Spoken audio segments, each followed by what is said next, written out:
Machinery आहे आणि fitment unit आहे, ते कोणी घेतलं याची चौकशी सरकारने करावी. ते कोणाकोणाला मिळाले याची चौकशी सरकारने करावी. 20 लाख रुपये कॅश घेऊन हे फिटमेंट एजन्सीज देण्यात आलेले आहेत.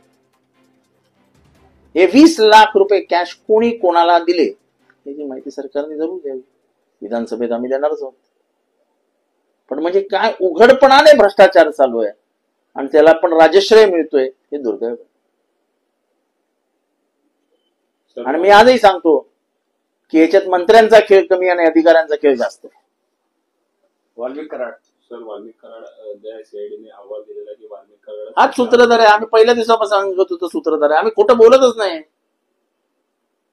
आम्ही माहोल तयार करत नाही. जे आम्ही सांगत होतो तेच खरं. लोक हसत ना काय बोलतात, उगाच कारण नसतं ना. वाल्मिक कराड त्याचा देव माणूस होता. वाल्मिक कराड माझा खास माणूस आहे. राजीनामा घ्या. खास माणूस, मुख्य सूत्रधार आहे. हे इतका विकृत आहे की संतोष देशमुखची हत्या होत असताना ती लाईव्ह बघत होता तो व्हिडिओ. त्या बिचाराचं एकही हाड जागेवर ठेवलेलं नाही. त्याचं पूर्ण अंगातलं थेंब आणि थेंब रक्त साखळलेलं आहे. अशी हत्या करण्यासाठी का अशी माणसं, असा माणूस आहे विकृत.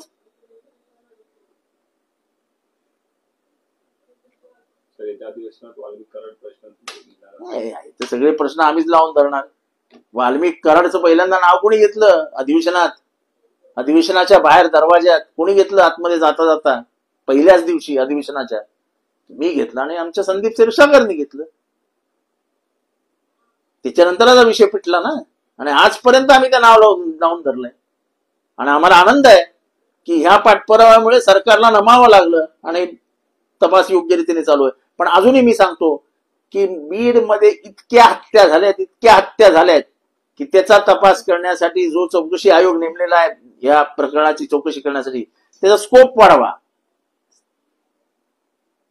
त्याच्या हातात अधिकार द्या आणि इतर हत्यांचीही चौकशी करा. लवकरच कळेल आकाचा आका कोण आहे.